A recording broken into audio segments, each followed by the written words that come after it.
What's up, YouTube? Okay, I had a couple of NU battles today, and I thought I'd put this one up because it's probably the best one I had. Okay, let's do a question of the day. Anyway, so favorite ghost type Pokemon? Leave a comment in the comment section below, or just your favorite evolution line of ghost Pokemon. Leave them below. I'd like to see which is the most popular. Any sets and stuff you'd like me to use? Comment below as well, and any feedback on the battle and stuff or anything like that would be appreciated as well. I couldn't do my layout tonight. I'm not sure if you guys noticed in my last video, but it sort of messed up at the start, so I actually have to reinstall one of my programs, and I didn't really get time to do it like right now, but that'll be up and running tomorrow. But let's get to this battle anyway. So it was a nice full NU battle, and I was really looking forward to this this one. So this actually went for a good 40 something turns. Let me see, 42 turns. So it was quite a long battle. But it was good fun. Okay, so I knew that probably Protobass would be the lead here, and it'd be like just setting up rocks. And so I just went for a fake out to break it sturdy, obviously, and taunt here just to sort of just check if it had rocks on it. I was sort of prepared to take a hit anyway because I have got a Focus Sash. Protobass doesn't have too much offense. It sometimes has a little bit in special attack. Most of it's sort of like just worked into its defenses and health. Okay, so there's not much I can't really touch this thing at all. I just went straight for U-turn there, and I thought, well, Wartortle will be a nice swap in here. So it's got Volt Switch, so that's a good play on their part there. So they're sort of changing the momentum of the battle around here. So I really want to fire a couple of skulls off against that thing, but I'll have to sort of do that later. Okay, so I thought this thing may go for like Thunderbolt or something, so I just sort of stayed in because I thought, well, I'm quite specially defensive, so I could take it pretty well. It turns out to be a substitute set. Yeah, it may have just be like a substitute sweeping set. I wasn't too sure, or it could be one of those Stally sets with Disable. I wasn't actually too sure, so I sort of just stayed in, and I sort of just confirmed my own thoughts on that, and my score gets disabled, unfortunately. But I still have another attacking move, so Haunter really can't freely set up another substitute, which it's trying to do here. I actually nearly ran Toxic on this thing, and if I did, that would have been really bad, but I was thankful I sort of ran Ice Beam on there, just so I can hit some grass types, and have another sort of move as well, in case the Pokemon has like Water Absorb or anything like that. So Haunter really can't do too much to me, unless it wants to sort of sacrifice itself. I don't think it's got Thunderbolt either. So Shedinja's just got to come in and Wonder Guard me. There's nothing. I can't hit this thing at all. This is going to be a real pain trying to get past this. Now, so well, let's go into Hippo here because I know I can Toxic this thing and get past it. It's going to miss with Will-O-Wisp. It seems like a utility sort of set. It's just going to sort of protect here and see what I do, I guess. Unfortunately, I go for Toxic, so they definitely know what I'm going to do, which sucks. Yeah, so they're not going to stand for that. I thought, bummer. That sucks. I just went for Sand Tomb because I thought they'd actually just swap there. Obviously, they don't want to get their Shedinja poisoned. Now, I've got that Sand Tomb going on there, so I wanted to get a Toxic on this thing, but I wasn't too sure with how well I'd take its water moves, or any sort of water move that I had. I knew that I'd take Surf really sort of badly, but I didn't really want to lose that much sort of health. So I just went for a check here to see what it would actually sort of do against me. It turned out to have Toxic as well, so that's bad. I don't really want to run into Toxic on this thing because I don't really have like a real support cleric on this team to sort of heal that off or anything like that, because I've pretty much used all them. So I thought, well, I'm going to take a bit of a chance here. I know Ghastly can swap into this, but I thought, well, I don't really want to sacrifice that either. So I just thought, well, you know, Wartortle will be the sort of the best option here, so I can tank most of its moves, and I might be able to just Scald it and get a burn on it or anything like that. Something handy, and see, sort of scope out what moves it has as well. So I thought, well, let's go for the double switch here. I'll go to Ghastly now because I think he may go for Toxic, and he does, which is really good.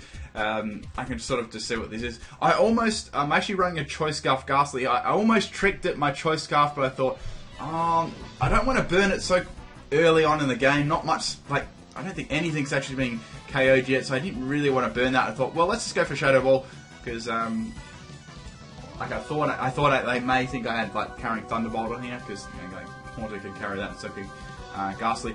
I get a nice little special defense drop there. Unfortunately, I really can't stop Stealth Rocks being set up now, which kind of sucks, but that's how it goes, I guess. I knew that I couldn't get hit by like Earth Power on this thing, so it could. I know that it could hit me with like Volt Switch. maybe Power Gem if I had that, but I wasn't too sure what I actually had. So it seemed to only be able to hit me with Volt Switch, even though that does like loads of damage to me, because I don't know, Gus's got like no defenses, especially using Little Cup in NU. So this was really good here because I got a free kill pretty much. I'm Scarfed. They obviously didn't guess that right till now, and I actually outspeed the Haunter and take it out there. So that was good. I got a first free kill there. Now out comes the Shedinja. Now I definitely think Shadow Sneak is coming my way here. There'd be no reason for it to sort of send that in. Like they wouldn't want to burn their Focus Sash either. So I got into Dunsparce to sort of check that, and of course it does have that, so that's good. Unfortunately, a Dunsparce, I'm not really carrying Bite on this Dunsparce. I'd like to. This Dunsparce set is a typical, has that typical 5-set move syndrome thing. It's hard to fit it on there as well. I'd really appreciate that if I could get it on there, but I couldn't, or I'd have to sort of like mix it up and stuff. Okay, so Sawk is really scary in NU. It's got crazy coverage and it just hits really hard. It can run Choice Scarf, Choice Band. Mainly they're the sort of sets you'll see. So I thought, well, close combat here. I'm hoping it doesn't have something like knockoff. So that was good. I wasn't sure if it was actually scarfed or banded, but just saying that swap out there made me think, well, it probably is. I just went for Shadow Ball here to finish off a Provo Pass. I guess they're just sort of sacrificing it. It's set its rocks up. It's done most of its job. That's pretty much all it needs to do. So I'm in a pretty comfortable position here. Now in comes Sawk again. I'm a bit worried what it's going to hit me with. I'm thinking maybe like any sort of like physical move will take me out here. I do some real nice damage to Shadow Ball. So it turns out it does have knockoff. That's a tutor move, and that's going to sort of destroy my Ghastly. And I'm a bit worried about that because I could knock off like Everlight on something like the Pokemon as well. Now I can sort of like use Fake Out against this and get its health down like a little bit, I guess. So they probably don't want to get any more damage on Salt that they've already sort of had. So goes into the Shedinja Swoop.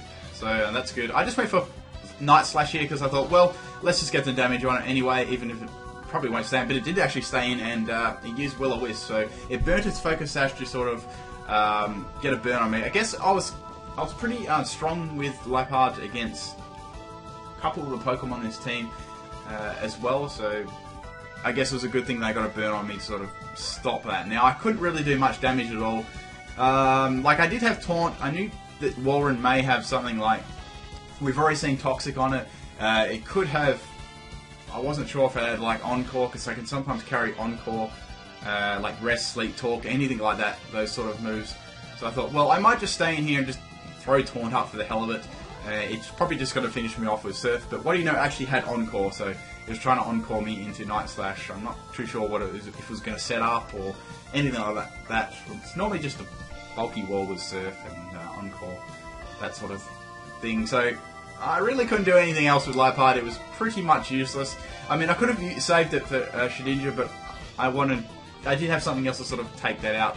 So I just let that sort of die. I wanted to get a fresh swap in as well against Walrein. Now,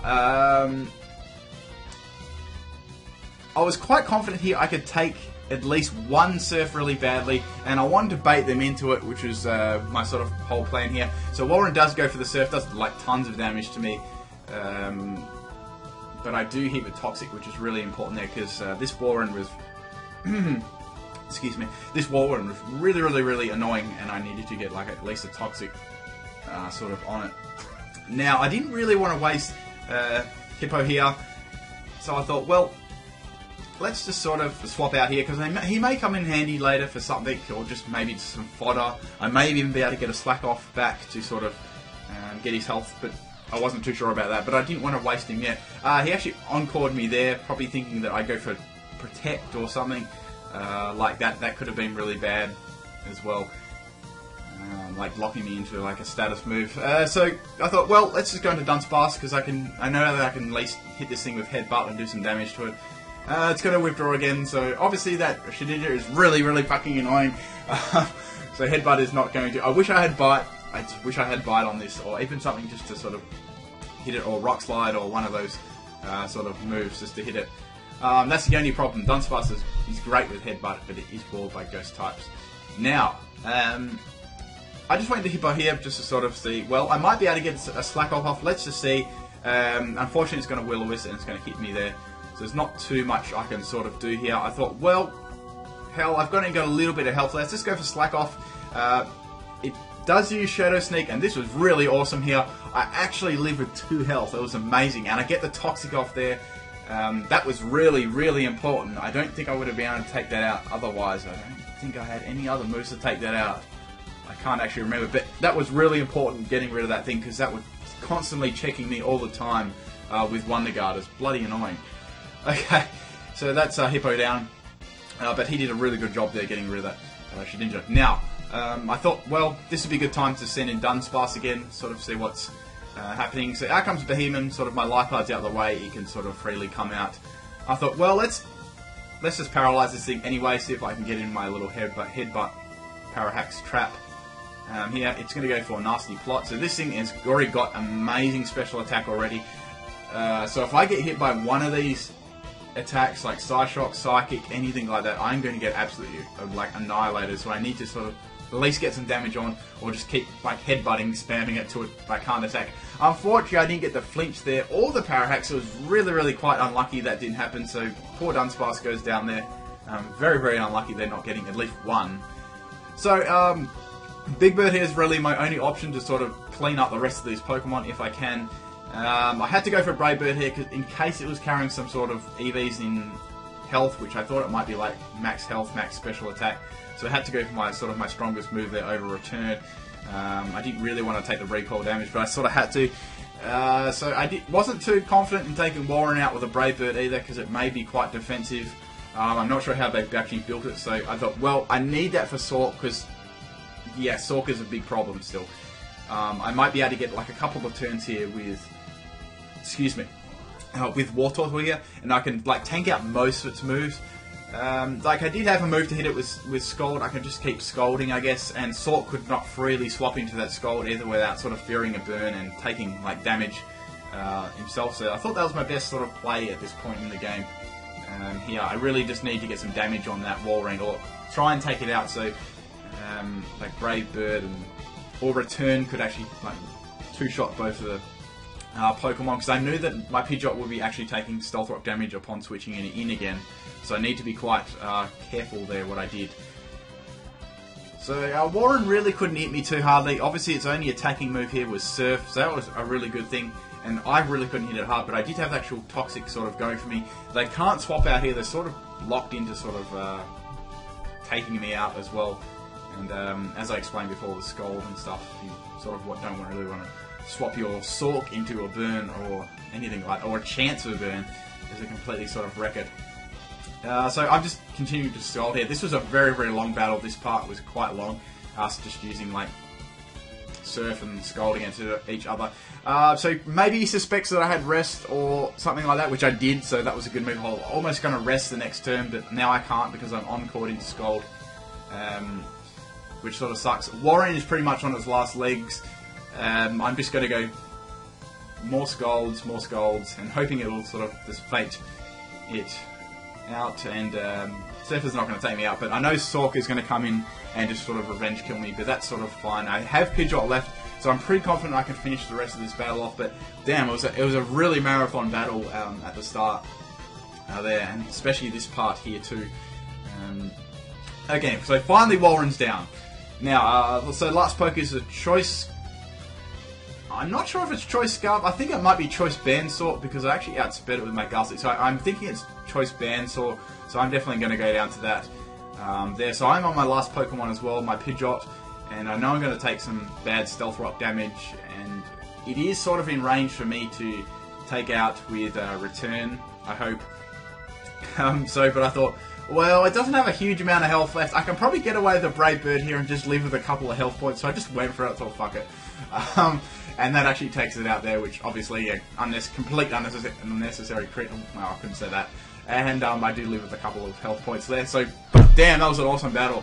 That was sweet. It was nice to have a good NU battle. I know you guys have been asking me just for some full NU battles, and there you go. I'll try and get as many of them as I possibly can during the week and so on as well. If you enjoyed this sort of battle, just a full straight NU battles, just say so, and I can sort of do more. And As usual, thanks for taking the time out of your day for watching my videos. Peace out.